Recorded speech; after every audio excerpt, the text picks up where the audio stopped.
Sejam bem-vindos ao nosso canal, Grupo de Reflexão Bíblica São Jerônimo.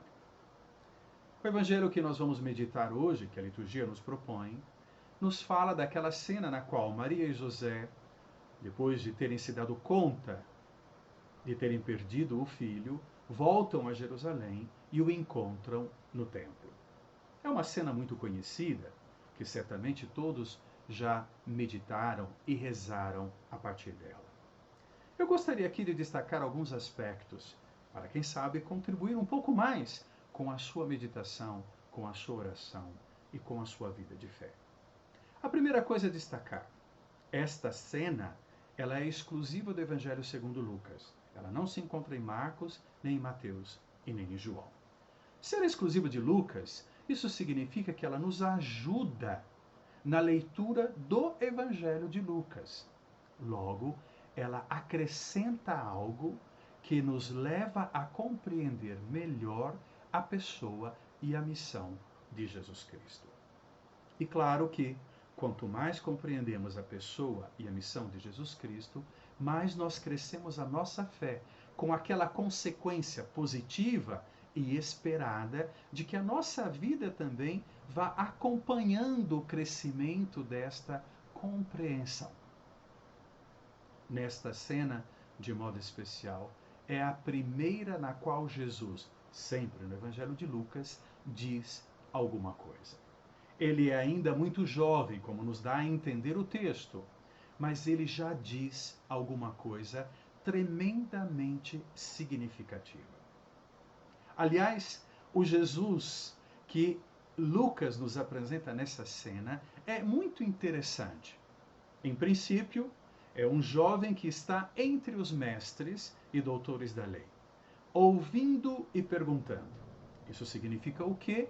Jesus reproduz e vive uma atitude parecida com a de muitos outros jovens da sua época, formados naquela cultura, formados naquela religião, formados pela palavra de Deus, com o ouvir e perguntar, ele manifesta o seu interesse pelas coisas de Deus.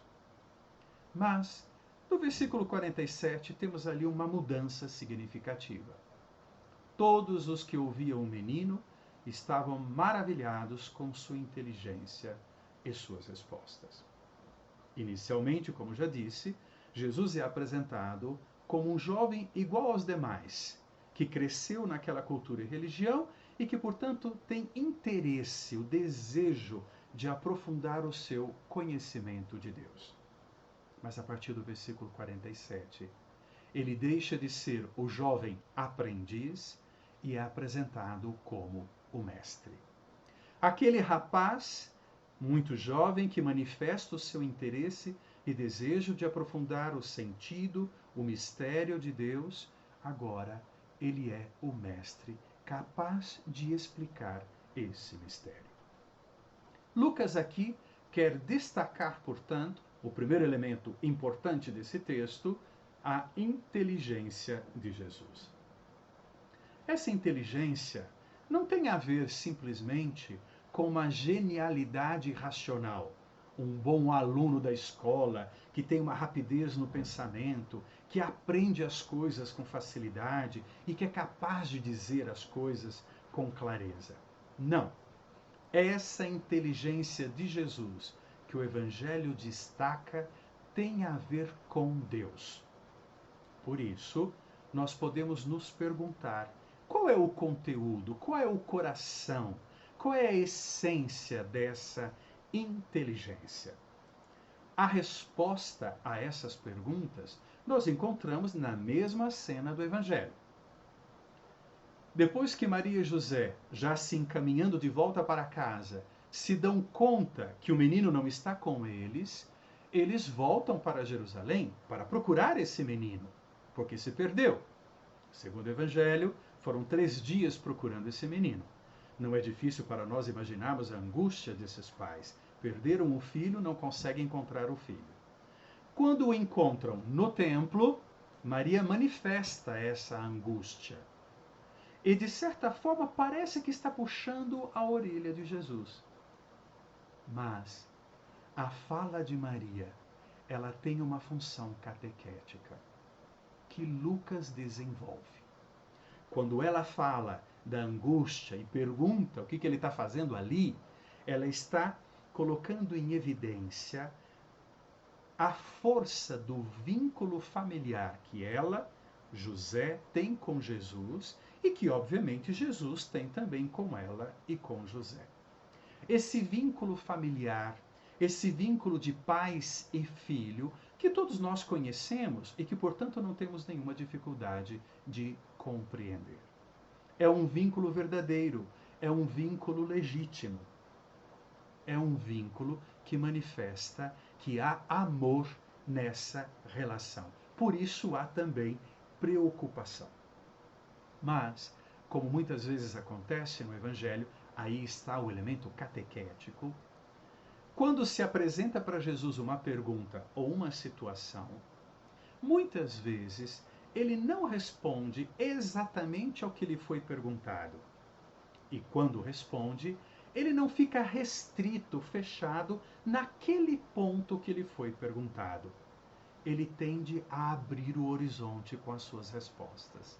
Ou seja, ele nos leva a refletir a partir de um ponto pequeno para nos sintonizar com o horizonte de Deus. E de fato, diante das perguntas e do puxão de orelha de Maria, poderíamos assim dizer, Jesus responde com duas perguntas. A primeira, por que me procuráveis? De novo, porque há um vínculo familiar, um vínculo afetivo forte. Isso quer dizer que eles o procuravam porque estavam preocupados, não queriam abandoná-lo, pelo contrário. Mas, como já disse, essa pergunta de Jesus não está restrita ao fato do vínculo familiar. A primeira pergunta é como um degrau para passar para a segunda pergunta, que é a mais importante. Qual é a segunda pergunta? Não sabeis que devo estar na casa de meu pai?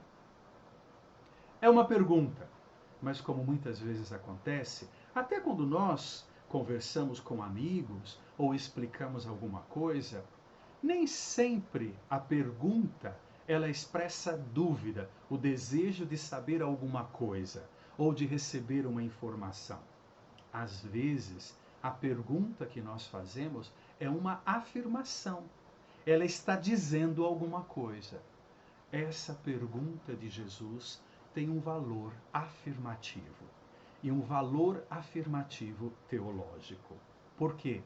Porque nessa pergunta ele está dizendo a sua relação com Deus, que aqui ele chama pela primeira vez no Evangelho de Lucas de Pai. Não sabeis que devo estar na casa de meu Pai? A primeira coisa que temos que considerar é a respeito do primeiro aspecto importante desse texto. Qual é o primeiro aspecto? O destaque para a inteligência de Jesus. E eu já perguntei, qual é o conteúdo dessa inteligência? Qual é o coração dessa inteligência? Essa inteligência não é uma inteligência educada, treinada simplesmente com o estudo da escola ou a leitura de livros. Essa inteligência tem a ver com Deus. Nesta pergunta afirmativa de Jesus, ele nos ajuda a entender que a inteligência que chamou a atenção das pessoas que estavam ali, ela provém da sua origem enquanto filho de Deus. Portanto, essa inteligência tem a ver com a relação entre Jesus e Deus. Relação que nós vamos aprendendo a conhecer por meio do Evangelho. Aliás, desde o início do Evangelho de Lucas, Lucas já vai nos ajudando a compreender que Jesus é o Filho de Deus. Mas há algo mais importante e profundo ainda. Ele diz, não sabeis que devo estar na casa do meu Pai? Uma outra tradução poderia dizer que devo ocupar-me das coisas do meu Pai. Tem mais ou menos o mesmo significado.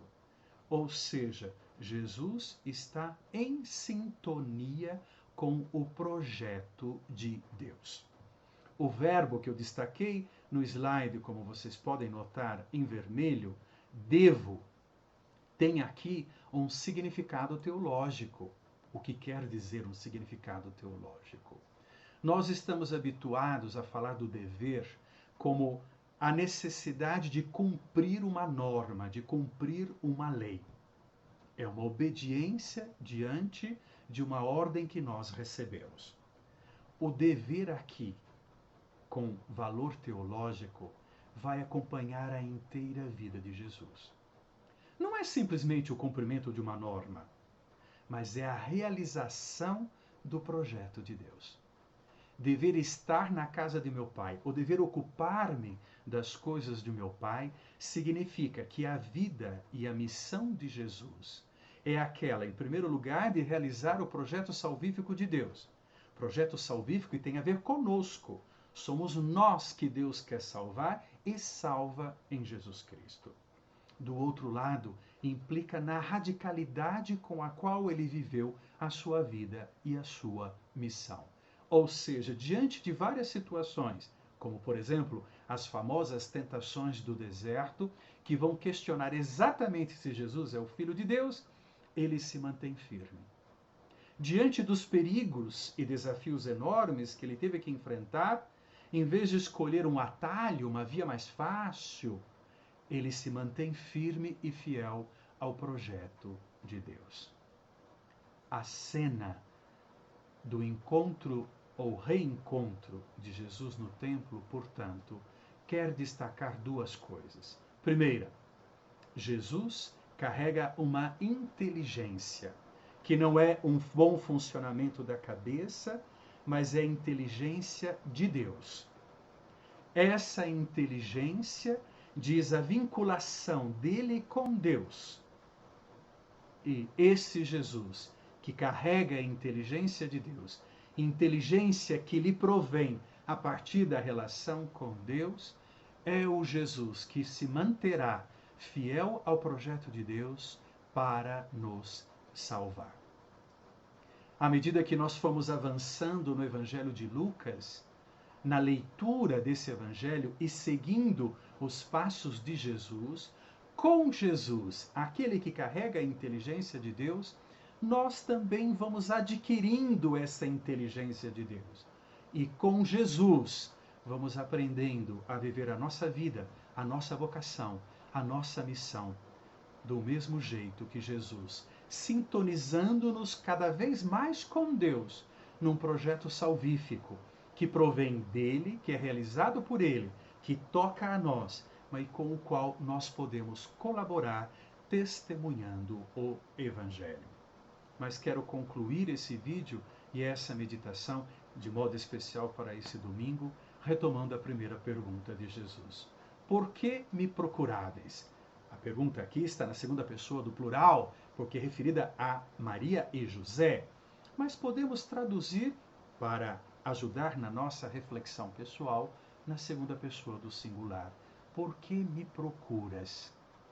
Nesse sentido, é para nós que o Evangelho está falando. O Evangelho não está falando de Jesus no passado, mas o Evangelho fala para nós. Por que você procura Jesus? Nessa procura, você vai crescendo nessa inteligência de Deus que por meio de Jesus lhe é transmitida.